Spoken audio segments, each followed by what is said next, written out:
BSX 2.0 তোমাদের সবাইকে জানাই স্বাগত। বিভিন্ন সাথের গল্প শুনতে এখনই সাবস্ক্রাইব করো আমাদের ইউটিউব চ্যানেলকে, আর পাশে থাকা বেল আইকনটা প্রেস করতে ভুলো না, যাতে যখনই আমরা নতুন কোনো গল্প নিয়ে আসি তার নোটিফিকেশন সবার আগে তুমি পাও। আর একটা বিশেষ ঘোষণা, এই গল্পে বর্ণিত ঘটনা সম্পূর্ণ কাল্পনিক।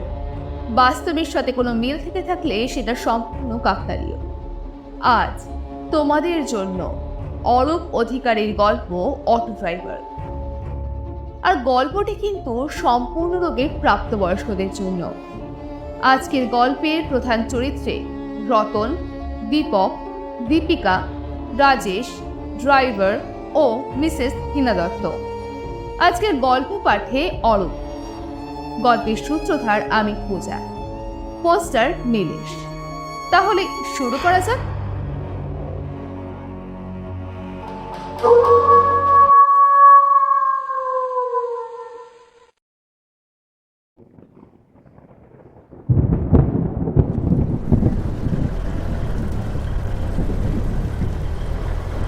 রাত তখন প্রায় 11টা বাজে।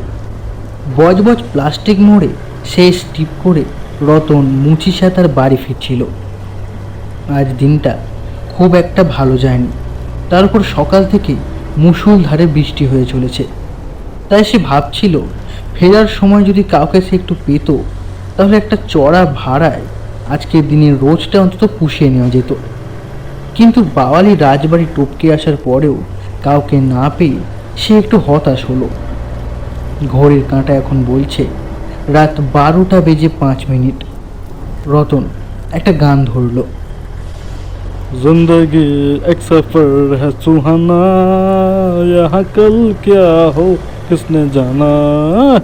जिंदगी एक सफर है सुहाना, यहाँ कल क्या हो किसने जाना।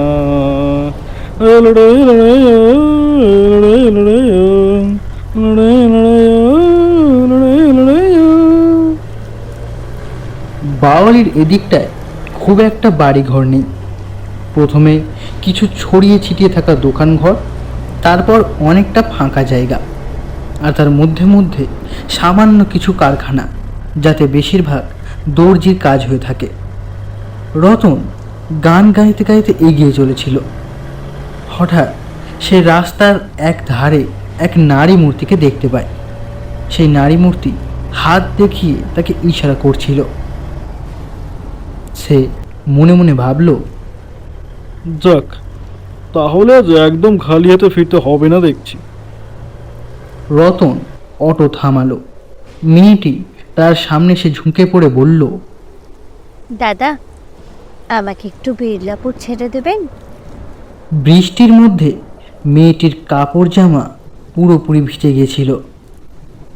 অসম্ভব সুন্দর সেই নারী মূর্তি। রতন তার দিকে এক দৃষ্টিতে চেয়েছিল কিছুক্ষণ।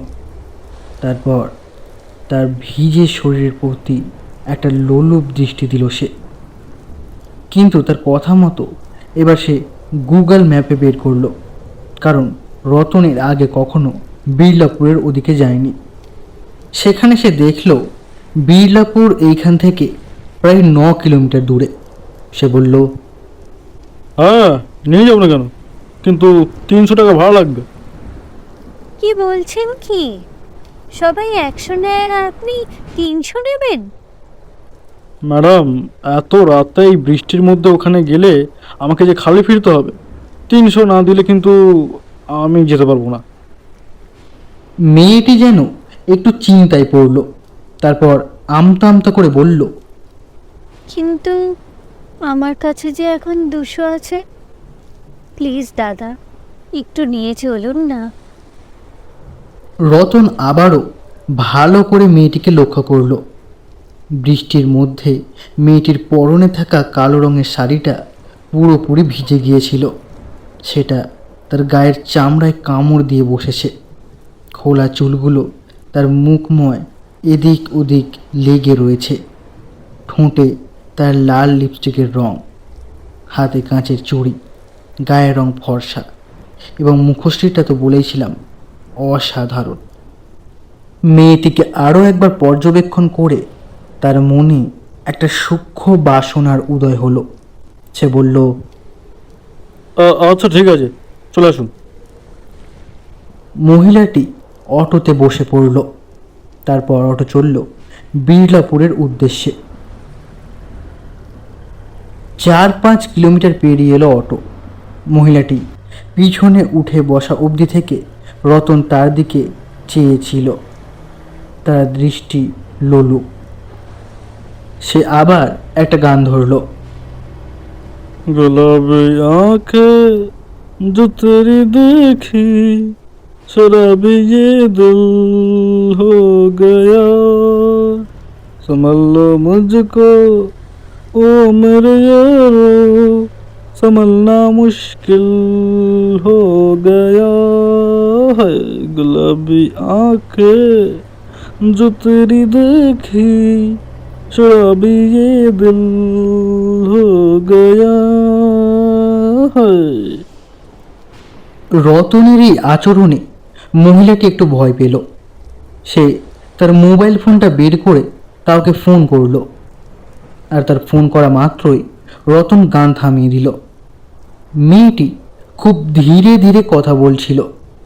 রতন কান খাড়া করে শুনতে লাগলো। দীপিকা, তুই আসছিস তো বাড়িতে? তুই জানিস তো যে দীপঙ্কর বাড়িতে নেই। আজ 4 দিন হলো সে বাইরে গেছে কাজে। ফোনের ওপার থেকে দীপিকা বলে উঠল, শোন না, আমি তো বলেছিলাম যাব, কিন্তু এখন হঠাৎ করে একটা প্রবলেম এসে গেছে রে। সরি, আমি বোধহয় আর যেতে পারবো না। মেয়েটি ভয় পেয়ে বলল, একটু ট্রাই করে দেখ না রে, যদি আসতে পারিস। তুই তো জানিস অত বড় বাড়িতে আমি কি করে একা থাকবো বল। সে আমি বুঝতে পারছি, কিন্তু তোকে তো দুপুরেই আমি বলেছিলাম যে আমার হয়তো প্রবলেম হলেও হতে পারে। মেয়েটি এবার একটু ক্ষুণ্ণ হয়ে বলল, ঠিক আছে, আসতে হবে না, রাখ। মেয়েটি রাগ করে ফোনটা কেটে দিল বটে, কিন্তু তখনও তার চোখে একটা ভয়ের চিহ্ন স্পষ্ট। অন্যদিকে রতন তার সমস্ত কথা শুনে ফেলেছিল। সে শুনে নিয়েছিল যে ওই মেয়েটি আজ রাতে তার বাড়িতে সম্পূর্ণ একা থাকতে চলেছে। তার চোখের কোণায় একটা বিদ্যুৎ ঝিলিক দিয়ে উঠল। মেয়েটিকে আবারও আয়নার দৌলতে আপাত মস্তক নিরীক্ষণ করতে লাগলো রতন। মেয়েটি যেন ওর এই লোলুপ দৃষ্টির কিছুটা অংশ বুঝতে পেরেছিল, কিন্তু তবুও মেয়েটি চুপচাপ গাড়িতেই বসে রইল। কয়েক মুহূর্ত পরে মেয়েটি একটা বড় বাংলো বাড়ির সামনে এসে অটোওয়ালাকে দাঁড়াতে বলল। বেশ বেশ দাদা, এইখানে। রতন গাড়িটা সেখানেই দাঁড় করালো। সে দেখল রাস্তার বাম দিকে একটা বিরাট অট্টালিকা। তার গেটের বাইরে লেখা আছে দত্ত ভিলা। মহিলাটি তাড়াতাড়ি গাড়ি থেকে নেমে পড়লেন। ভাড়া দিয়ে মহিলাটি তাড়াতাড়ি ভেতর দিকে চলে গেলেন। তার চলে যাওয়ার পথে রতন কেমন একটা বাঁকা চোখে চেয়েছিল। মহিলাটির সারা শরীর ভিজে ছিল। সে ভিজে শরীরে ধীরে ধীরে গেট খুলে সে ভেতর ঢুকে পড়ল। তার ঢেউ খেলানো কোমরের দুপাশ দিয়ে জল চুঁয়ে পড়ছে। যতক্ষণ না মেয়েটি ভিতরে গিয়ে ঢুকল ততক্ষণ রতন সেখানেই দাঁড়িয়েছিল। রতন এইবার তার অটো স্টার্ট দিল। কিছুটা যাওয়ার পরই তার নজর পড়ল পেছনের আয়নায়। সে দেখল পেছনের সিটে একটা মোবাইল ফোন পড়ে আছে। সঙ্গে সঙ্গে সে গাড়িটাকে দাঁড় করালো। সিট থেকে তুলে নিল মোবাইল ফোনটা। এই মোবাইলটাতে মহিলাটি একটু আগে কথা বলছিল। মোবাইলটা বেশ দামি। সে মোবাইলটাকে টাচ করে দেখল সেটা খুলছে না। কিন্তু একটু আগেই তো মহিলাটিতে অন্য একজন মেয়ের সঙ্গে কথা বলছিল। রতন ভাবল হয়তো এতক্ষণে মোবাইলটার চার্জ কমের জন্য সুইচ অফ হয়ে গিয়েছে। মোবাইলটা দেখে তার মাথায় সঙ্গে সঙ্গে একটা বুদ্ধি খেলে গেল। পকেট থেকে সে নিজের মোবাইল ফোনটা বার করে ফোন লাগালো নিজের বন্ধু দীপককে। হ্যাঁ বড় রতন, কি হয়েছে? ভাই, একটা দারুণ মুরগি পাওয়া গেছে, শিগগির চলে আয় বিড়লাপুরের দত্ত ভিলাতে। তা মুরগিটা কি ছেলে না মেয়ে? তুই বড়া বোকাচোদায় রয়ে গেলি। সালা, যদি ছেলে হতো তাহলে মোরগ হতো, আর এখানে মুরগি বলছি মানে এটা মেয়ে। আর বেশি দেরি করিস না, তাড়াতাড়ি চলে আয়। দাঁড়া, এক্ষুনি আসছি। রতন এবার ফোনটা কেটে নিজের অটোটা ঘোরালো দত্ত ভিলার দিকে। সে মনে মনে ভেবে নিয়েছে সে কি করবে। 2 মিনিটের মধ্যেই রতন পৌঁছে গেল আবার সেই দত্ত ভিলার সামনে। আবার বৃষ্টি শুরু হয়েছে। বৃষ্টির মধ্যে মেয়েটির ফোনটা হাতে করে সে প্রবেশ করলো ভিলার মেন দরজার সামনে। সে বাইরে দিয়ে হাঁক দিল, ম্যাডাম ম্যাডাম ম্যাডাম আপনি কোথায়? ম্যাডাম, আপনি আমার গাড়িতে আপনার মোবাইল ফোনটা ফেলে এসেছিলেন, নিয়ে যান তাড়াতাড়ি। কোনো সাড়া নেই। সে আবার একবার ডাকলো, ম্যাডাম ম্যাডাম আপনি কি শুনতে পাচ্ছেন? আপনার মোবাইল ফোনটা আমার গাড়িতে ফেলে এসেছিলেন, নিয়ে যান। এখনও সব চুপ। এইবার সে দরজা ধাক্কানোর জন্য যেই না দরজায় হাত দিয়েছে অমনি দরজাটা হাট করে খুলে গেল। রতন ঘরের মধ্যে প্রবেশ করলো, কিন্তু ঘর একেবারে ফাঁকা। সে কাউকে দেখতে পেল না। এমন সময় তার কানে একটা গুনগুন করে গান গাওয়ার শব্দ এলো। সে শব্দ লক্ষ্য করে দোতলার দিকে এগিয়ে গেল। দেখল শব্দটি আসছে বেডরুমের ভেতর থেকে। পায়ে পায়ে সে বেডরুমে এগিয়ে গিয়ে দরজা খুলল। দেখল গানের শব্দটি আসছে বাথরুম থেকে। বাথরুমে জল পড়ার শব্দ হচ্ছে। সে বুঝল মহিলাটি এখন কোথায় আছে। সে মহিলার ফোনটা হাতে নিয়ে বাথরুমের দরজার সামনে গিয়ে দাঁড়ালো। রতন দরজার সামনে দাঁড়িয়ে মহিলাটির সুরেলা কণ্ঠস্বর শুনছিল। তার মাথায় আবার ভেসে উঠল মহিলাটির বৃষ্টিতে ভেজা শরীরটা।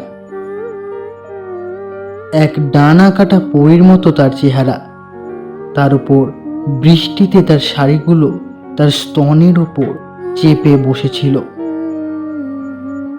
দরজার লক দিয়ে সে ভেতরে উঁকি মারল। বাথটাবের মধ্যে দাঁড়িয়ে রয়েছে সেই মহিলা। তার নগ্ন পিঠে ছড়ানো তার এলোমেলো ভিজে চুল। রতনের মধ্যে এইবার কামের বাসনা জেগে উঠল। ফাঁকা বাড়ি, স্বামী অনুপস্থিত, একা এক মহিলা, তাও সে এখন নগ্ন অবস্থায় বাথরুমে। আর তার গায়ে নিশ্চয় এত ক্ষমতা নেই যে সে রতনকে আটকাতে পারে। সুতরাং তার বাঁচার সম্ভাবনা শূন্য। সে আর একবার লক দিয়ে ভিতরে দেখবার চেষ্টা করতে যাচ্ছিল। ঠিক এমন সময় কেউ যেন তাকে লাথি মেরে বাথরুমের ভেতরে ঢুকিয়ে দিল। প্রচণ্ড জোরে তার কোমরে ব্যথা লাগলো। সে বাথরুমের মেঝেতে পড়ে গেল।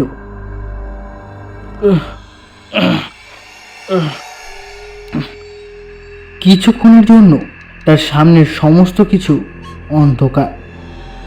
কয়েক মুহূর্ত পরে তার চোখ যখন সয়ে এলো তখন সে অসম্ভব রকম আশ্চর্য হয়ে গেল। ঘরের ভিতরটা ভীষণ রকম নোংরা।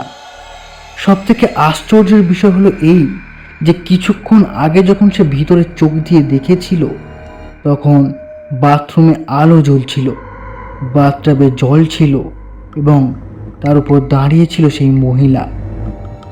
তাহলে সে মহিলা গেলই বা কোথায় এবং কেই বা তাকে লাঠিটা মারলো?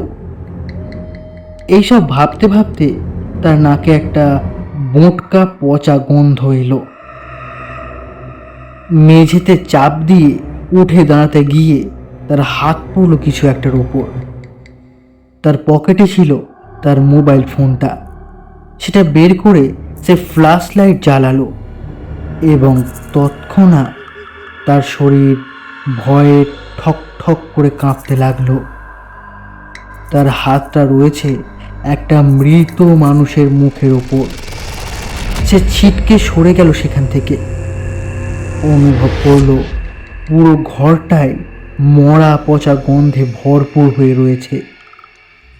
মোবাইল ফোনের ফ্ল্যাশ লাইটটা সে গোটা ঘরে ঘোরালো, আর তখন তার শরীর একেবারে হিম হয়ে গেল। গোটা বাথরুম জুড়ে পড়ে আছে প্রায় 20 জন লোকের লাশ। তার মধ্যে 3 থেকে 4টে লাশ এমন ছিল যাদের মুখ গলতে শুরু করেছে। তাদের মুখ ও শরীরের উপর মাছি ভন ভন করছে। রতনের বমি উঠে এলো। সে তাড়াতাড়ি পিছনে গিয়ে দরজা খোলার চেষ্টা করলো, কিন্তু দরজাটা বাইরে থেকে লক করা। সে চিৎকার করে বলল, এই এই কে আছো? কে আছো? আমাকে তাড়াতাড়ি দরজাটা খোলো, তাড়াতাড়ি দরজাটা খোলো। কে আমাকে এখানে বন্দি করলে? কে? কোনো উত্তর নেই। অনেক চেষ্টা করলো রতন সেই দরজাটা খোলার, কিন্তু সে দরজাটা কোনো মতেই খুলতে পারল না। এই ঠান্ডা বৃষ্টির রাতেও রতন দর দর করে ঘামছে। অবশেষে কিছুক্ষণ চেষ্টা করার পর সে আশা ছেড়ে দিল। সে বাথরুমের কোমোটে গিয়ে বসলো। হাতে থাকা মোবাইলটা সে পুরো ঘরে আরও একবার ঘোরালো। চারিদিকে মরা পচা গন্ধ এবং মরাদের বিস্তৃত লাশ। তাদের সবার গায়ে অটো চালকের ইউনিফর্ম। রতনের আলো এবার বাথরুমের একদম কোণে বাথটাবের ওপরে পড়ল। তাতে অনেকগুলো মোবাইল ফোন পড়ে আছে। সেই মোবাইল ফোনগুলো দেখে রতন একটু হকচকিয়ে গেল। মহিলাটির ফোনটা এখনও তার পকেটেই ছিল। সেইটা সে মোবাইলটাকে বের করে সেই মোবাইল ফোনগুলোর সঙ্গে মিলিয়ে দেখার চেষ্টা করলো। না, কোনো ভুল নেই। এই মোবাইলগুলো আর এই মোবাইলটার মধ্যে কোনো তফাৎ নেই। রতন আবারও একবার মৃতদেহগুলোর ওপরে লাইট মারল, এবং তখনই রতনের মনে পড়ল গত 4 মাস ধরে বিড়লাপুরকে ঘিরে একটা নিউজ আসছিল টিভিতে। গত 4 মাসে 22 জন অটো ড্রাইভার নিখোঁজ হয়েছে, এবং তাদের সবারই অটোগুলো পাওয়া গিয়েছিল দত্ত ভিলা বলে কোনো একটি বাড়ির সামনে। কথাটা মনে পড়তেই তার মাথার শিরাগুলো ফুলে উঠল। সে দৌড়ে গিয়ে দরজায় ক্রমাগত লাথি মারতে থাকলো। খোলো, খোলো বলছি, খোলো বলছি। আমি কিন্তু এবারে দরজা ভেঙে ফেলবো। ঠিক এমন সময় বাইরে থেকে উত্তর এলো, আরে কে তুমি? আর আমার বাথরুমে কি করে ঢুকলে? রতন মহিলাটির গলার স্বর শুনে একটু যেন শান্ত হলো। বলল, ম্যাডাম, আমি আপনার মোবাইলটা ফেরত দিতে এসেছিলাম ম্যাডাম, কিন্তু আপনাকে দেখতে না পেয়ে এইখানে এসেছিলাম ম্যাডাম। হ্যাঁ, আমি যা দেখেছি কাউকে কিচ্ছু বলবো না ম্যাডাম। আপনি শুধু আমাকে যেতে দিন ম্যাডাম, আমাকে যেতে দিন প্লিজ। আমার ঘরে ছোট ছোট বাচ্চা রয়েছে ম্যাডাম, আমাকে যেতে দিন। ঠিক আছে, তুমি দরজার সামনে দাঁড়াও, আমি খুলছি। রতন খুব খুশি হয়ে বলল, ম্যাডাম, আমি দরজার সামনে দাঁড়িয়ে আছি ম্যাডাম। হ্যাঁ, আপনি দরজাটা খুলুন ম্যাডাম, দরজাটা খুলুন। হ্যাঁ, দাঁড়াও, খুলছি। রতন দরজার সামনেই দাঁড়িয়েছিল। হঠাৎ করেই তার হাত থেকে মোবাইল ফোনটা নিচে পড়ে গেল, এবং সেটাকে তোলার জন্য সে যখনই নিচে ঝুঁকল, তখনই দরজায় এফুর ওপর হয়ে গেল একটা 4 মুখওয়ালা ধাতুর জিনিস। রতনের চোখ বিস্ফারিত হয়ে গেল। কয়েক মুহূর্ত পরেই সে ধাতব জিনিসটা বাইরের দিকে বেরিয়ে গেল। মহিলাটি বুঝল তার প্ল্যান বিফল হয়েছে। সে আবার সেই সুরেলা মিষ্টি কণ্ঠে বলল, কি হলো? তুমি কোথায় গেলে? কিছুক্ষণ রতন কোনো উত্তর দিতে পারল না। রতন বেশ ভালোই বুঝেছে যে মহিলাটি এখান থেকে তাকে বেঁচে ফিরতে দেবে না। সেই নাম না জানা ধাতব জিনিসটা প্রবেশের ফলে দরজায় কয়েকটি ফুটোর সৃষ্টি হয়েছে। সে সেইখান থেকে চোখ রেখে বাইরের দৃশ্য দেখল এবং অবাক হয়ে গেল। সে বাইরে দেখল এক প্রকাণ্ড নারী মূর্তি দাঁড়িয়ে রয়েছে। তার চোখ দুটো লাল ভাঁটার মতো জ্বলছে, চুলগুলো উড়ছে কোনো সাপের লেজের মতো, ঠোঁটে দুপাশ থেকে দুটি সদন্ত বেরিয়ে এসেছে, আর সেখানে পড়ে রয়েছে রক্ত। সে রাক্ষসী মূর্তি আবারও সেই রকমই মিষ্টি কণ্ঠে বলল, কি হলো, তুমি এলে দরজার সামনে? রতন সেই নারী মূর্তির রূপ দেখে ভয়ে শুকিয়ে গিয়েছিল। তবুও সে কাঁপা কাঁপা স্বরে বলল, হ্যাঁ ম্যাডাম, আমি এখানেই আছি। ঠিক আছে, দরজার সামনে দিয়ে একদম নড়বে না, আমি এক্ষুনি দরজা খুলছি। রতন আবারও দরজার এক পাশে গিয়ে দাঁড়ালো। কয়েক মুহূর্ত পরেই আবার সেই ধাতব জিনিসটা দরজার এফুঁড় ওফুড় হয়ে গেল। রতন এবারে কাঁদো কাঁদো গলায় বলল, ম্যাডাম, ম্যাডাম আমার খুব ভুল হয়ে গেছে ম্যাডাম। আমি আপনার পিছনে পিছনে ঘরে ঢুকে পড়েছি ম্যাডাম, আমাকে ক্ষমা করে দিন ম্যাডাম। আমি আর এই ভুল করবো না, আমি কথা দিচ্ছি। আমি আপনার কোথায় ঘরের কোথাও কাউকে কিচ্ছু বলবো না ম্যাডাম।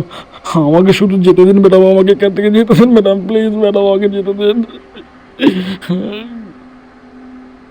বাইরে থেকে একবার তীক্ষ্ণ দৃঢ় কণ্ঠে জবাব এলো, তোকে আমি বলেছি তো যে দরজার সামনে এসে দাঁড়া, তোকে আমি ছেড়ে দেব। মহিলাটির এই ভয়ানক কণ্ঠ শুনে সে পিছিয়ে গেল। এই মহিলাটি যে তাকে এখান থেকে বেঁচে ফিরতে দেবে না সেটা সে স্পষ্টতই বুঝতে পেরেছে। কি হলো, তুই আমার কথা শুনবি না তো? ঠিক আছে, তাহলে তুই ওই ঘেরের মধ্যেই পচে মর।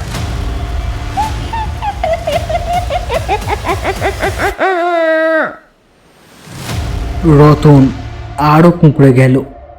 সে পেছনে গিয়ে সেই টয়লেট সিটের ওপর বসে পড়ল।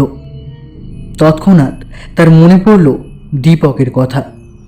তাড়াতাড়ি সে দীপককে কল করতে গেল, কিন্তু পারল না, কারণ ঘরে নেটওয়ার্ক নেই।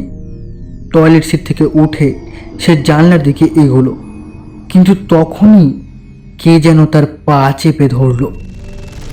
মোবাইলের ফ্ল্যাশ লাইটটা আবার জেলে সে নিচে তাকালো এবং দৃশ্যটা দেখা মাত্রই তার সমস্ত শরীর পাথর হয়ে গেল। নিচে একটি লাশ তার ডান পাটা চেপে ধরেছে। ভয়ে দিশেহারা হয়ে সে ক্রমাগত আঘাত করতে লাগলো সেই মৃতদেহের ওপর। ছাড় বলছি, ছাড় আমাকে। বার কয়েক মারার পরেই সে তার পা ছেড়ে দিল। ছাড়া পাওয়া মাত্রই সে ছুটে গেল জানলার কাছে। নেটওয়ার্ক পাওয়া গেছে। দীপককে সে ফোন লাগালো।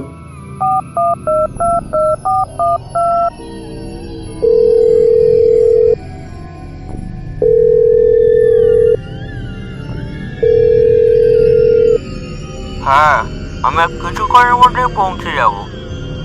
ভাই ভাই, আমি এখানে একটা বাথরুমের ভিতরে বন্দি আছি ভাই, তাড়াতাড়ি আয় ভাই। ওই মহিলা সাধারণ মানুষ নয় ভাই, তুই তাড়াতাড়ি আয়। কি কি না উল্টো পাল্টা বলছিস? আজকে একটু বেশিই চড়িয়ে ফেলেছিস নাকি? ভাই আমি কোনো উল্টো পাল্টা কথা বলছি না, তুই একটু তাড়াতাড়ি আয় ভাই।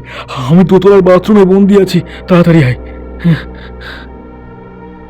রতনের এত ভয় পাওয়া দেখে দীপকের সন্দেহ হলো। সে ভাবল, এমন মাঝরাতে এই ধরনের মজা করার লোক তো রতন নয়, তার মানে নিশ্চয়ই কিছু একটা ঘটেছে। দীপক রতনকে সাহস দেওয়ার ভঙ্গিতে বলল, আচ্ছা আচ্ছা ভাই, ঠিক আছে, আমি এক্ষুনি আসছি, তুই চিন্তা করিস না, কেমন? বলা মাত্রই ফোনটা কেটে গেল। রতন দেখল তাতে নেটওয়ার্ক নেই। আর তখনই নিচে থেকে একটা লাশ উঠে এসে তার মোবাইলটাকে গিলে ফেলল।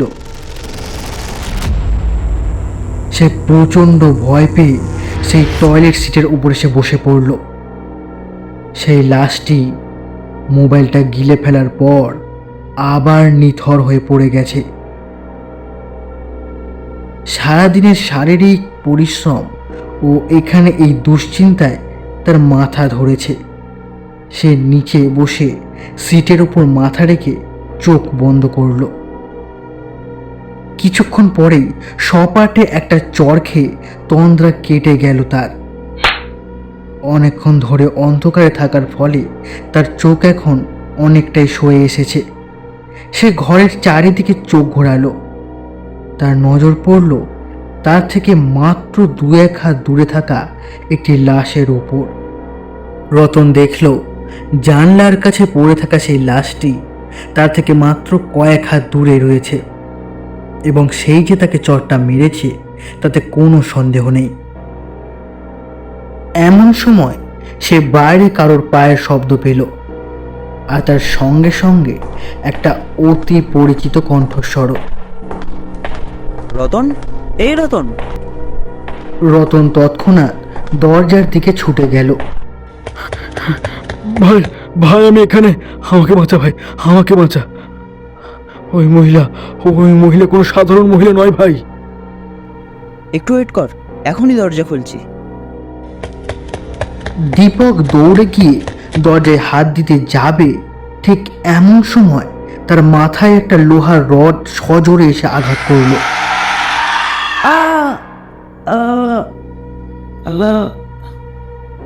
রতন দীপকের গোঙানির আওয়াজ শুনতে পেল। সে দরজার সেই ফুটোতে আবারও চোখ রাখল এবং সে যা দেখল তাতে তার সর্বাঙ্গ আবারও কাঁপতে লাগলো। সে দেখল দীপক দরজার সামনে পড়ে রয়েছে।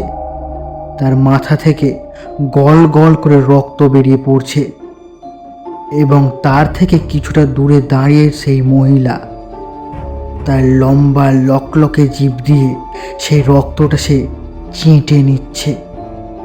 রতন কাঁপা কাঁপা কণ্ঠে দীপককে বলল, এই দীপক, দীপক, দীপক তোর কি হলো? দীপক তোর কি হলো? দীপক। দীপক তখনও সম্পূর্ণরূপে মারা যায়নি। ধীরে ধীরে সে মাথা তুলল। বাম দিকে মাথা ফেরাতেই তার চোখে পড়ল সেই ভয়ঙ্কর মহিলার মূর্তি এবং তার হাত থেকে কিছুটা দূরে সেই বড় লোহার রডটাও। সে তার শরীরের সমস্ত জোর দিয়ে উঠে দাঁড়িয়ে সেই রড দিয়ে এক আঘাত করল মহিলাটির মাথায়। মহিলাটি সেই অতর্কিত আক্রমণের জন্য প্রস্তুত ছিল না। তার দেহটা লুটিয়ে পড়ল মাটিতে। সে ভাবল যে মহিলাটি হয়তো মারা গেছে। দীপক বাম হাত দিয়ে তার মাথাটাকে চেপে ধরে দরজার দিকে এগিয়ে গেল। লক কেটে হাত দেওয়া মাত্রই পিছন থেকে আবারও সেই মহিলা উঠে এসে তার ঘাড়ে এক মোক্ষম মোচড় দিল। দীপকের মুন্ডুটাকে পেঁচিয়ে সে তুলে আনলো তার ধর থেকে। দীপকের কাটা মুন্ডু থেকে ফিনকি দিয়ে রক্ত বেরিয়ে পড়ছে, আর সেই রক্তটাকে চাটছে সেই মহিলা মূর্তি। সে এবার রতনকে উদ্দেশ্য করে বলল, কি ভেবেছিলিস ও তোকে এখান থেকে বাঁচিয়ে নিয়ে যাবে? পারবে না, পারবে না। কেউ এখানে এসে বেঁচে ফিরতে পারবে না।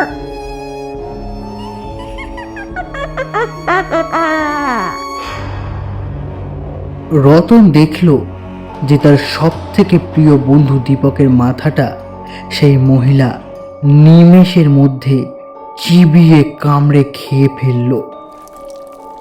তার বেঁচে থাকার শেষ আশাটুকু সে হারিয়েছে।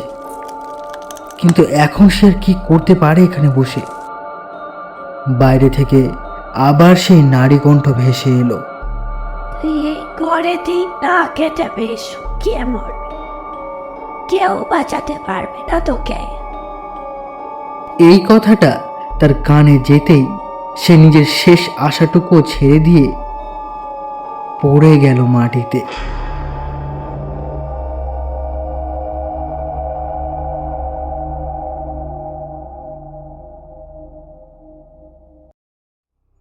কিছুক্ষণ পর তার ঘুম ভাঙল আবারও একটা চড়ে।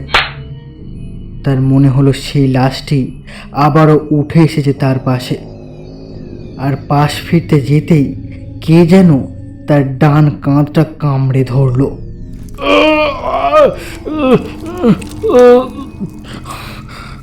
যন্ত্রণায় কোঁকিয়ে উঠল রতন। সে বাম হাতে আবারও একটা ঘুষি মারল সেই মৃত লাশের মুখে। ধপ করে লাশটা পড়ে গেল মাটিতে, এবং রতনের নজর পড়ল তার থেকে কিছুটা দূরে একটা লাশের পকেটে। তার পকেটে লাল মোটা মতো কিছু একটা রয়েছে। দূর থেকে দেখে সেটাকে ডায়েরি বলেই মনে হয়। রতন এগিয়ে গিয়ে তার পকেট থেকে সেই লাল ডায়েরিটা বের করে আনলো। তারপর সেটা খুলে পড়তে শুরু করলো।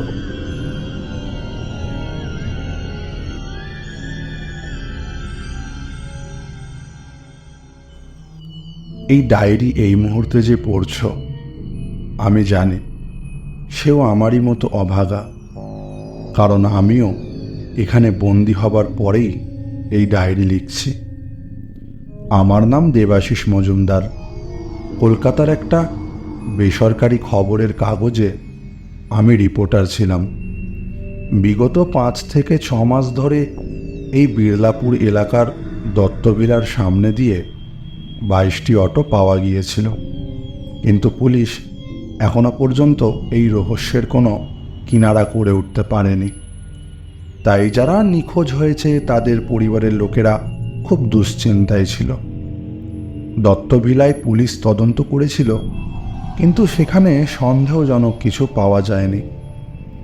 কিন্তু আমার খুব সন্দেহ হয় এই নিখোঁজ হওয়াগুলো নিয়ে। তাই আমি নিজেই তদন্ত শুরু করি। আমি জানতে পারি গত 5 মাস থেকে প্রতি শনিবার বাওয়ালির একজন করে অটো চালক নিখোঁজ হচ্ছিল। তাই আমি গত শনিবার একটি অটো ভাড়া নিয়ে বাওয়ালির রোডে অটো চালানোর সিদ্ধান্ত নিলাম।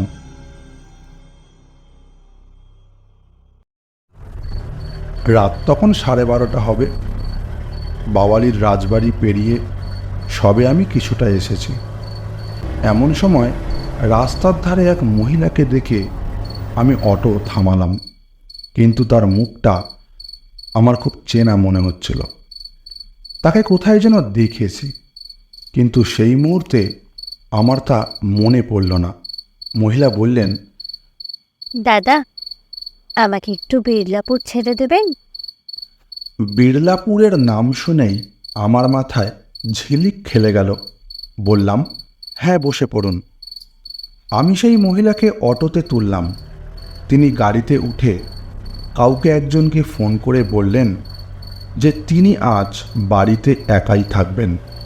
কিন্তু আমি সেই সময় মনে করার চেষ্টা করছিলাম যে এই মহিলাকে আমি কোথায় দেখেছি, কিন্তু আমার কিছুই মনে পড়ছিল না। তারপর দত্তভিলায় এসে তিনি অটো থেকে নেমে ভাড়া দিয়ে বাড়িতে ঢুকে পড়লেন। দত্তভিলা নামটি দেখে আমার চোখ বিস্ফারিত হয়ে গেল, কারণ এই বাংলোটা তো 5 মাস ধরে বন্ধ। তাহলে ওই মহিলা বাংলোর ভিতরে কেন গেল? আমার মনে হলো কিছু তো একটা গণ্ডগোল আছে।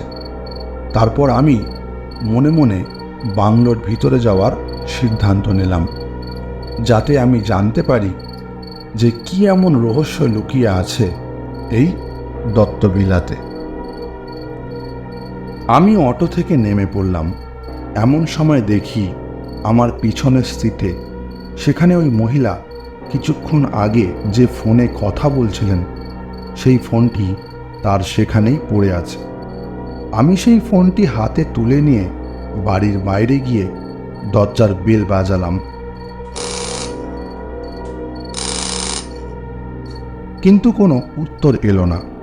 তাই অল্প করে দরজাটাকে ঠেলতেই দরজাটা খুলে গেল। ঘরের মধ্যে ঢুকে আমি মহিলাকে দু একবার হাঁক দিলাম, কিন্তু কোনো উত্তর পেলাম না। এমন সময় আমার কানে এলো দোতলার কোনো একটি ঘর থেকে মহিলাটির চিৎকার। আমি সেই শব্দ লক্ষ্য করে ওপরে উঠে এলাম। ভালো করে শোনার চেষ্টা করতেই আবার সেই চিৎকার ভেসে এলো। এইবারে বুঝলাম চিৎকারটা আসছে বাথরুমের ভেতর থেকে। আমি বাথরুমের দরজা খুলতেই আমার সামনে এক নারকীয় দৃশ্য দেখতে পেলাম। সারা ঘরে স্তূপ আকৃত হয়ে আছে অটো ড্রাইভারদের লাশ। আর তখনই বাইরে থেকে সেই মহিলা বাথরুমের দরজা বন্ধ করে দিল। আমি দরজাটা খোলার অনেক চেষ্টা করলাম, কিন্তু খুলতে পারলাম না। আমি চিৎকার করলাম, কাঁদলাম, দরজা খুলে দেওয়ার ভিক্ষা চাইলাম, কিন্তু তবুও সে দরজা খুলল না। আমি বাথটবের পাশে মোবাইলের স্তূপ দেখতে পেলাম। তখন আমি আমার পকেটে থাকা সেই মহিলার ফোনটা বার করে মিলিয়ে দেখলাম সবকটা ফোন একই রকম। আমি বুঝতে পারলাম যে ওই মহিলা আমাকে নিজের জালে ফাঁসিয়েছে। কিন্তু ওই মহিলা কে ছিল? আমার মনে প্রশ্ন এলো। হঠাৎ আমার মাথায় কিছু একটা ঘোরাফেরা করলো, আর আমার নিঃশ্বাস বন্ধ হওয়ার জোগাড় হলো। আজ থেকে 5 মাস আগে দত্তভিলা মানে এই বাড়ির মালকিনের নৃশংসভাবে হত্যা করা হয়েছিল।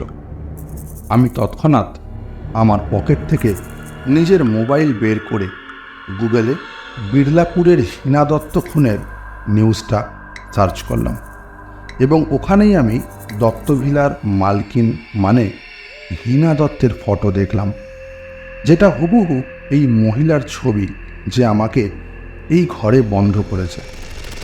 এবং ভয় আমার শরীরের সমস্ত লোম খাড়া হয়ে উঠল। কিন্তু এটা কি করে সম্ভব? এই মহিলাটা তো 5 মাস আগেই মারা গিয়েছিল।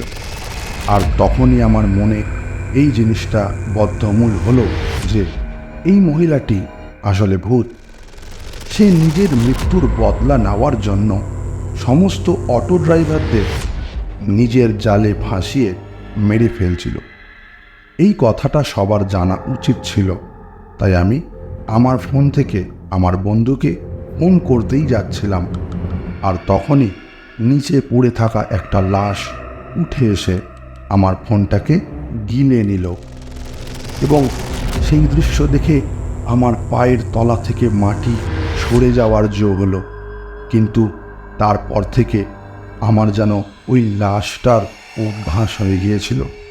যখনই আমি ঘুমোতে চেষ্টা করতাম, তখনই ওই লাশটা উঠে আমাকে নয় চর নয় লাথি মারত। কিন্তু সকাল হতেই ওই লাশটা নিথর হয়ে যেত। তাই আমি রাতের জায়গায় দিনে ঘুমাতাম। রাত হলেই সেই মহিলা বাইরে বসে ভয়ঙ্কর ভয়ঙ্কর আওয়াজে গান গাইত। ওর গান শুনে আমার মাথা ও কান সবই ব্যথা করত, আর আমার নজর যেত লাশগুলোর ওপর। ওরা প্রায় সবাই এখানে না খেতে পেয়েই মারা গিয়েছিল। কিন্তু আমার ভাববার বিষয় এইটাই যে ভূতটা ওদের মৃত্যুগুলো কিভাবে দেখত। যদিও বা মিসেস দত্তের মৃত্যু খুবই নৃশংসভাবে হয়েছিল, তাই হয়তো মৃত্যুর পর সে এতটা নিষ্ঠুর হয়ে গিয়েছিল। ঘটনাটা ছিল এই রকম। একদিন শনিবারের রাতে মিসেস দত্ত পার্টি থেকে ফিরছিলেন। হঠাৎ রাস্তায় তার স্কুটারটা খারাপ হয়ে যায়। তখন রাত প্রায় 12টা বাজছিল। তাই সে সেখান থেকে একটি অটো ধরে বাড়ি ফেরা ঠিক মনে করে, এবং একটি অটো সে পেয়েও যায়। কিন্তু যখন সে অটোর পিছনের সিটে বসে ফিরছিল, তখন সে লক্ষ্য করছিল অটো চালক ক্রমাগত আয়না দিয়ে তাকে খারাপ নজরে দেখছে। বাড়ির সামনে পৌঁছে সে অটো চালককে ভাড়া দিয়ে বাড়ির ভেতরে ঢুকে যায়, কিন্তু তাড়াহুড়োর চক্করে সে তার মোবাইল ফোনটা অটোতেই ফেলে যায় এবং সেই অটো চালকও বাড়িতে ঢোকার একটা মোক্ষম সুযোগ পেয়ে যায়। সে মোবাইলটা নিয়ে গিয়ে বাইরে বলে, ম্যাডাম, আপনি আপনার ফোন ভুলে গেছিলেন। মিসেস দত্ত ভেতর থেকে উকি মেরে দেখে যে অটো চালকের হাতে তারই ফোন। সে বলে, আপনি ফোনটা ওখানেই রেখে যান, আমি কাল সকালে নিয়ে নেব। এবং অটো চালকও সঙ্গে সঙ্গে তার কথা মেনে ফোনটা ওখানে রেখে দিয়ে চলে যায়।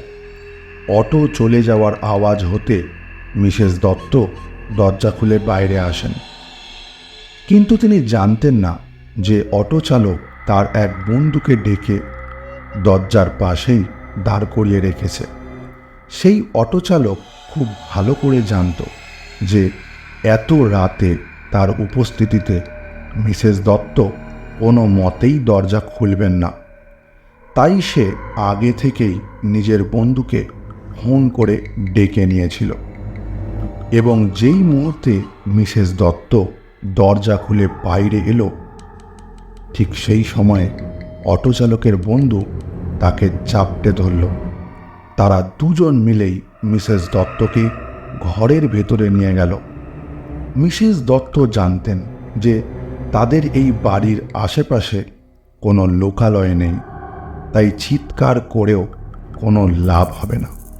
সেই অটো চালক এবং তার বন্ধু প্রথমে মিসেস দত্তের বাড়ির সমস্ত টাকা পয়সা গয়নাগাটি নিয়ে একটা ব্যাগে ভরল।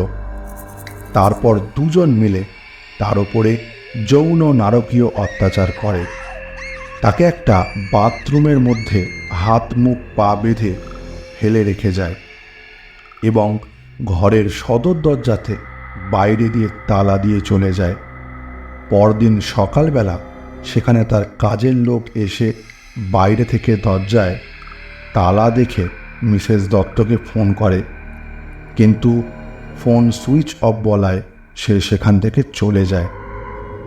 4 দিন পর পর সে সেখানে আসে, কিন্তু 4 দিনই দরজায় তালা দেখে ফিরে যায়। এবং অন্যদিকে মিসেস দত্তের স্বামী প্রতুল দত্ত মিসেস দত্তকে মোবাইল বা ল্যান্ডলাইনে না পেয়ে অস্থির হয়ে বাড়ি ফেরেন। তিনি অফিসের একটি কাজে ব্যাঙ্গালোর গিয়েছিল। সে জানতে পারে যে আজ 4 দিন থেকে কাজের লোক আসছে ও ফিরে যাচ্ছে। ঘর খুলে তিনি মিসেস দত্তকে ঘরের মধ্যে কোথাও দেখতে পেল না। কিছুক্ষণ পর তিনি নিজের বেডরুমে এসে বাথরুমের দরজাটা খোলেন, আর তার সামনের দৃশ্য দেখে তার শরীর রীতিমতো ঠান্ডা হয়ে যায়।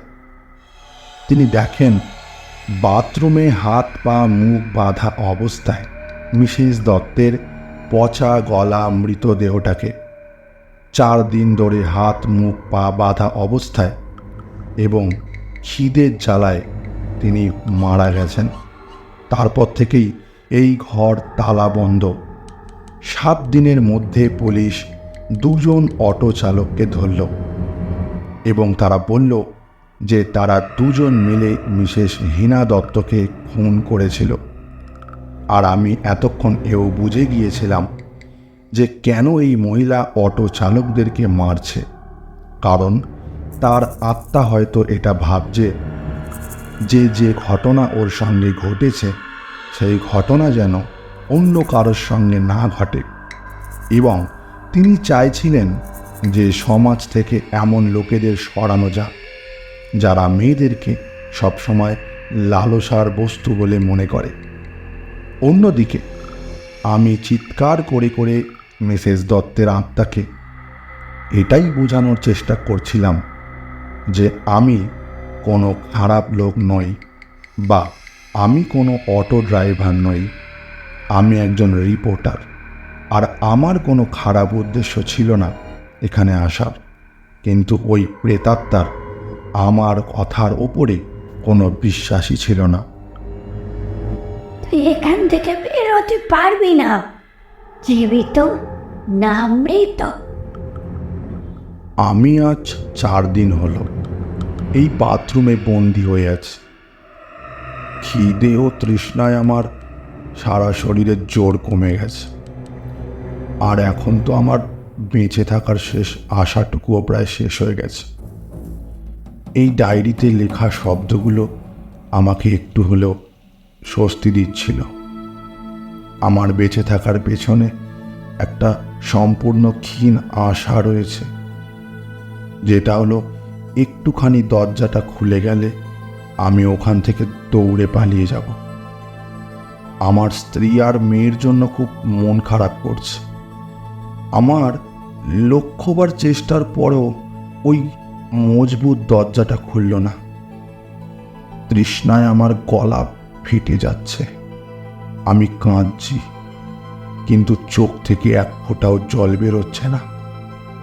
বাথরুমের কল থেকে কল কল করে জল পড়ছে, কিন্তু সেই জলটাও কালো এবং তার থেকে একটা পচা দুর্বোধ্য গন্ধ বেরোচ্ছে। আমি মনে মনে এটাই ভাবছিলাম যে আমি এমন কি পাপ করেছি যার জন্য এইখানে এই অবস্থায় আমি বন্দী হয়ে আছি। তখনই আমার মনে একটা খেয়াল এলো যে মিসেস দত্ত এরকমই একটা পরিস্থিতিতে মারা গিয়েছিলেন, তারই বা কি দোষ ছিল। আজ 5 দিন হয়ে গেছে, এখন আমি আর খিদে আর তৃষ্ণা কোনোটাই বরদাস্ত করতে পারছি না। আমার শরীর আর মনে এক ফোঁটাও জোর অবশিষ্ট নেই। আর আজ আমি টয়লেট ক্লিনার খেয়ে আত্মহত্যা করার সিদ্ধান্ত নিয়েছি। আর যে এখন এই ডায়েরিটা পড়ছো তাকে আমি এটাই বলতে চাই যে এখান থেকে বেরানোর শুধু একটাই পথ, আর সেটা হলো মৃত্যু। আমি জানি না আজ 5 দিন ধরে আমার মধ্যে এত ক্ষমতা কি করেছিল, আর ওই মহিলা একটা দুষ্টু প্রেতে পরিণত হয়ে গেছে, আর ও কোনো মতেই তোমাকে এই বাথরুম থেকে বের হতে দেবে না। আর যদি তুমি নির্দোষ হয়েও থাকো তবুও সে তোমায় বেরোতে দেবে।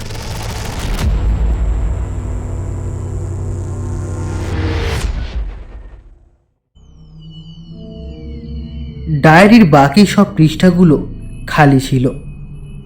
রতন এই ঘটনাটা পড়ে আরও ভয় পেয়ে গেল, কারণ সে জানতে পেরে গিয়েছিল যেই এই বাথরুমে বন্দি হবে তার মৃত্যু খুবই ভয়ঙ্কর হবে। তারও মনে হলো যে দেবাশিস মজুমদার ঠিকই বলেছে, ওই ভূত শুধু একটা জিনিসই চায়, সেটা হলো অটো ড্রাইভারের মৃত্যু। কিন্তু রতন এত তাড়াতাড়ি হার মেনে নেওয়ার জন্য প্রস্তুত ছিল না।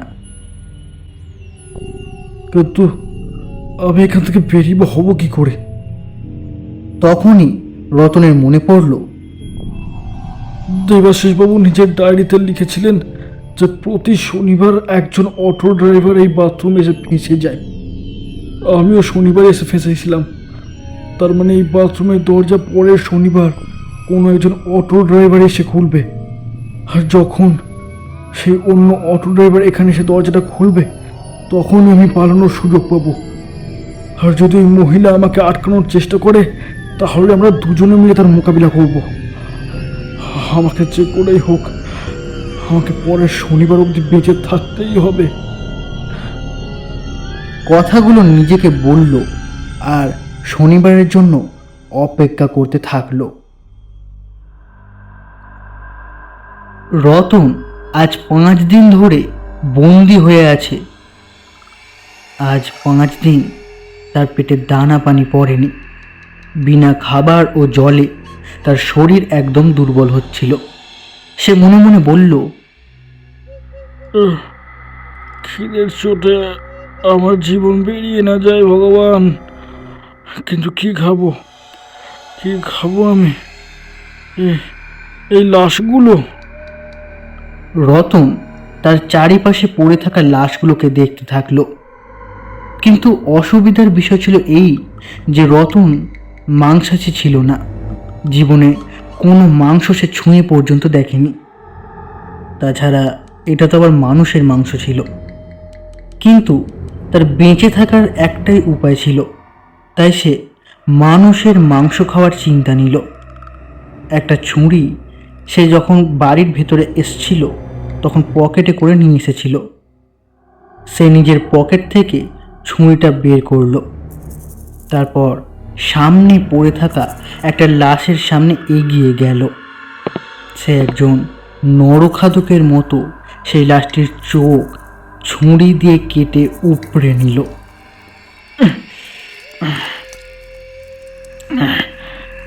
তারপর পকেট থেকে লাইটার বের করে আনলো, সেটাকে আগুনে পোড়ালো, তারপর নিজের গালে পুড়ে দিল।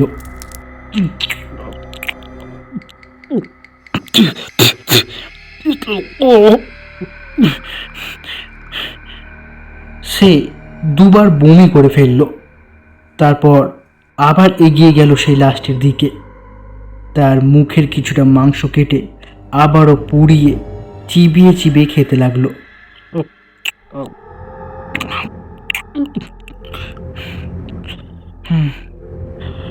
দুদিন পরেই শনিবার, আমাকে ততদিন বেঁচে থাকতেই হবে।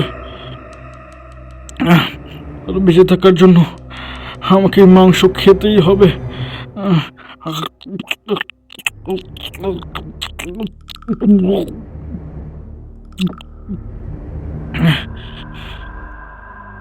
শেষ পর্যন্ত তার অপেক্ষার শেষ হলো।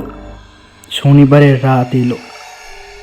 এই দুদিন ধরে সে সেই লাশটিকে গোটা শেষ করে ফেলেছে। সে অপেক্ষা করছিল রাত 12:30 বাজবার। রতন দরজার ফাঁক থেকে বাইরের ঘড়িটার দিকে নজর দিল। সেদিকে দেখল রাত 12:05। ওই প্রেতিনী নিশ্চয় এতক্ষণে শিকার খুঁজতে বেরিয়ে পড়েছে। সে এরকম করে আন্দাজ করছিল, কারণ সেও রাত 12টা থেকে 12:30 মধ্যেই এই বাড়িতে ঢুকেছিল।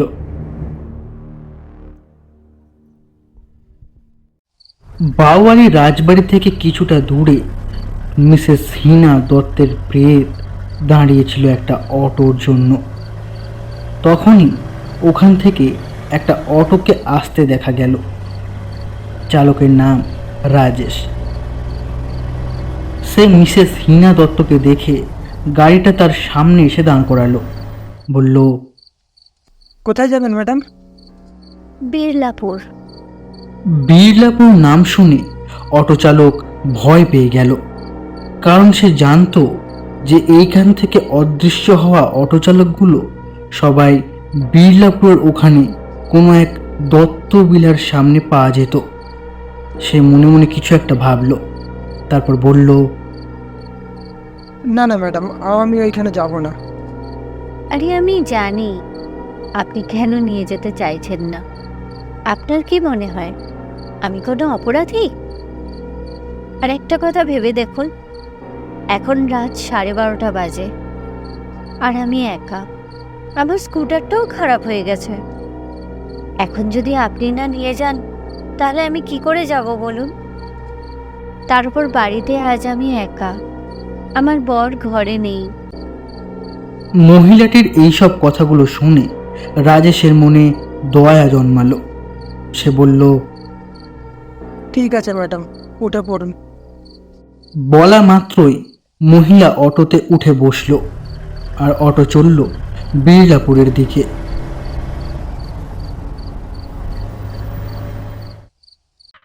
অন্যদিকে রতন বাথরুমে বসে সেই মহিলা আর নতুন অটো চালকের জন্য অপেক্ষা করছিল।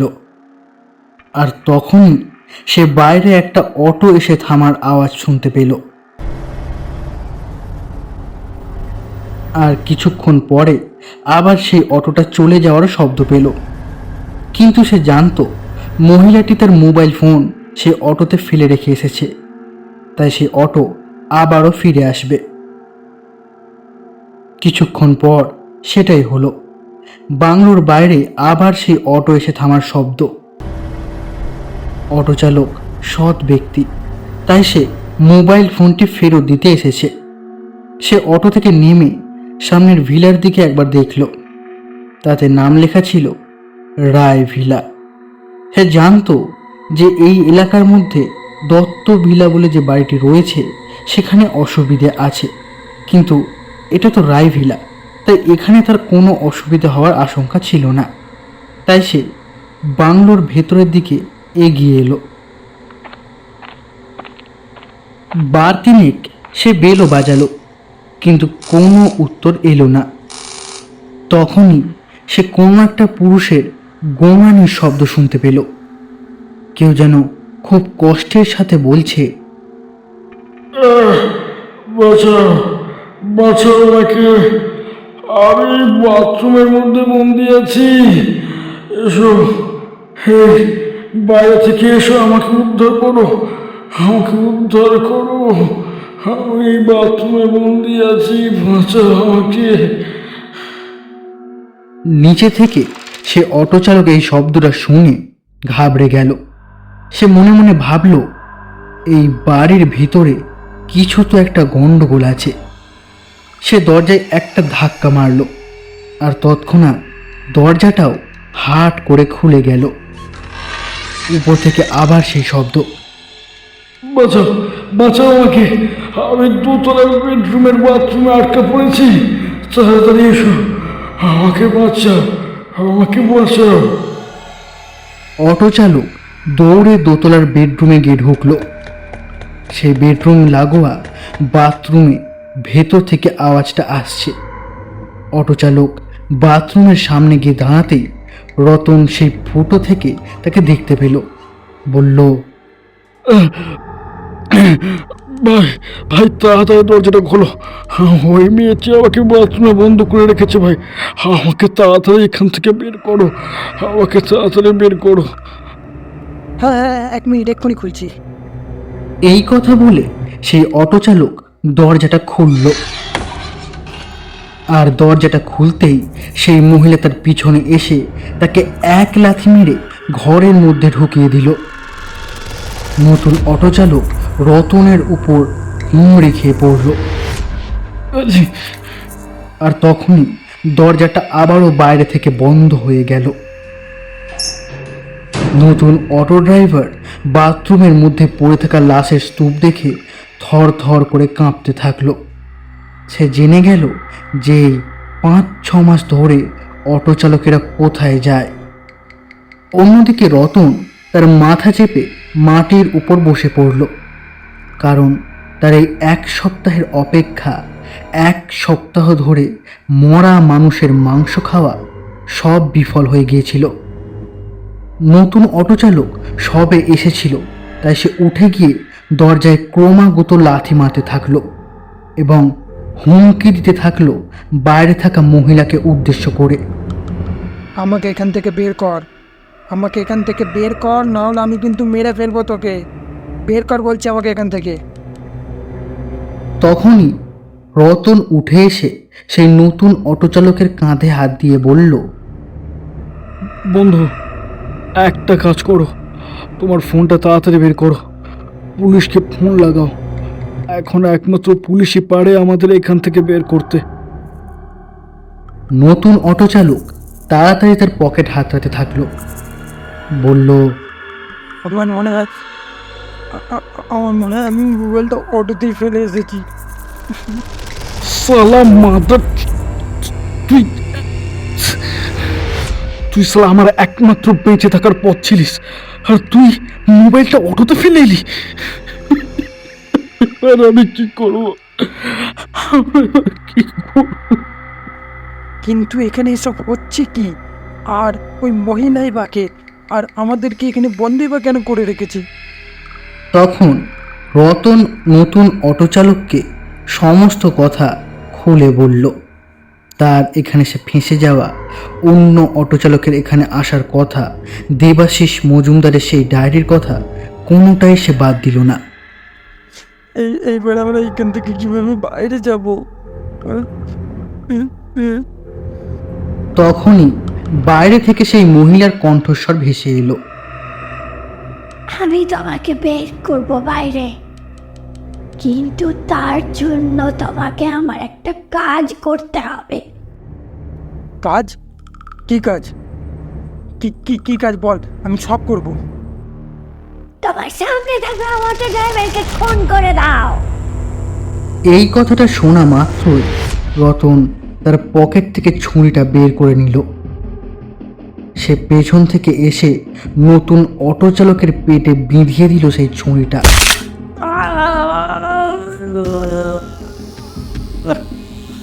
তারপর উন্মাদের মতো হাসতে হাসতে বলল, না তুই আমাকে মারতে পারবি না, ওই মহিলা আমাকে কেউ মারতে পারবে না, কেউ মারতে পারবে না। আমি অমর, আমি অমর। আমি তোমাকে মারতাম না, কিন্তু কিন্তু আমি তোকে মারবো, কারণ আমি তোকে না মারলে কাল তুই আমাকে মেরে খাবি। হ্যাঁ, আর সেটা আমি হতে দিতে পারি না। হ্যাঁ, আমি সেটা হতে দিতে পারি না।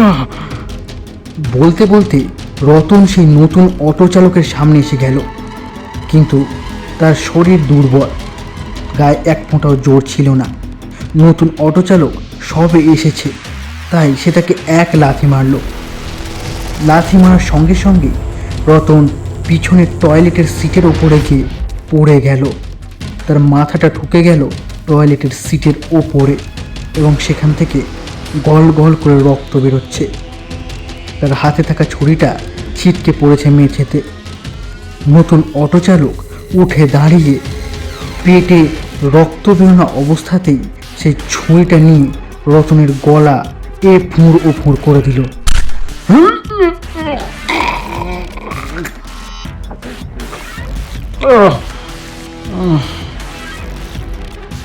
তারপর দরজার দিকে মুখ করে বলল, আমি মেরে দিয়েছি, আমি ওকে মেরে দিয়েছি। দেখে নাও, ভিতরে এসে দেখে নাও, আর দরজাটা খুলে দাও, আমাকে যেতে দাও দয়া করে। সঙ্গে সঙ্গে দরজাটা খুলে গেল আর রাজেশ মহা আনন্দের সঙ্গে ঘর থেকে বেরোলো। তার পেট থেকে তখনও সমানে বেরিয়ে চলেছে রক্ত। সে দুহাত দিয়ে সেটাকে চেপে ধরে বেরিয়ে গেল। সে বেডরুমের বাইরে পা বাড়াতে যাবে এমন সময় এক রাশ চুল এসে পেঁচিয়ে ধরল তার গলা। আমি বলেছিলাম তো, যে এই ঘর থেকে কেউ বেরোতে পারবে না, বা জীবিত না মৃত।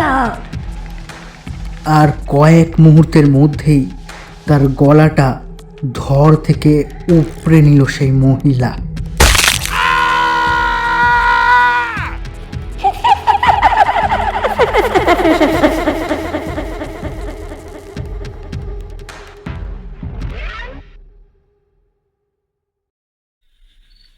ओ जो सनम मधुर चांदनी में हम तुम मिले तो वीरानों में भी आ जाएगी बहार, चुमेगा आसमां। এমন সময় সেই অটো চালক তার সামনে একটি মহিলাকে দাঁড়িয়ে থাকতে দেখল। কোথায় যাবেন ম্যাডাম? বিড়লাপুর। বিড়লাপুর নাম শুনেই ড্রাইভার মহিলাটির মুখের দিকে ভালো করে তাকিয়ে দেখল, তারপর বলল, না না, আমি বিড়লাপুরে যাব না তো। প্লিজ নিয়ে চলো আমার, প্লিজ। আরে না না। বলে সে সেখান থেকে চলে গেল। পিছন থেকে মহিলা বার কয়েক ডেকে উঠলেন, কিন্তু চালক তাতে কান দিল না। সে মনে মনে ভাবল, এই মহিলাটির তো ছবি বেরিয়েছে 6 মাস আগে। হ্যাঁ, মিসেস হিনা দত্ত। তাহলে এই মহিলাটি এখন এইখানে কি করে? সে এই কথা ভাবতে ভাবতে দেখল তার পেছনের সিটে সেই মহিলা বসে রয়েছে। তার চোখগুলো বীভৎস রকমের লাল, আর মুখ থেকে জিভটা প্রায় 3 হাত লম্বা হয়ে বেরিয়ে এসেছে। ক্ষণিকের মধ্যেই সেই লম্বা লাল টকটকে জিভ পেঁচিয়ে ধরল সেই অটো চালকের গলা। আর জন্য অপেক্ষা করছিলাম, আর তুমি কি না বেরিয়ে চলে যাচ্ছিল? এটা তো হতেই পারে না। অটো নাটা মানে এটাই হবে। তুমি পারো কি গো চিনতে আমায়? তুমি পারো কি গো চিনতে আমায়? কতগুলো রাত ধরে বসে আছি, কত যে শুধু তোমারই আশা।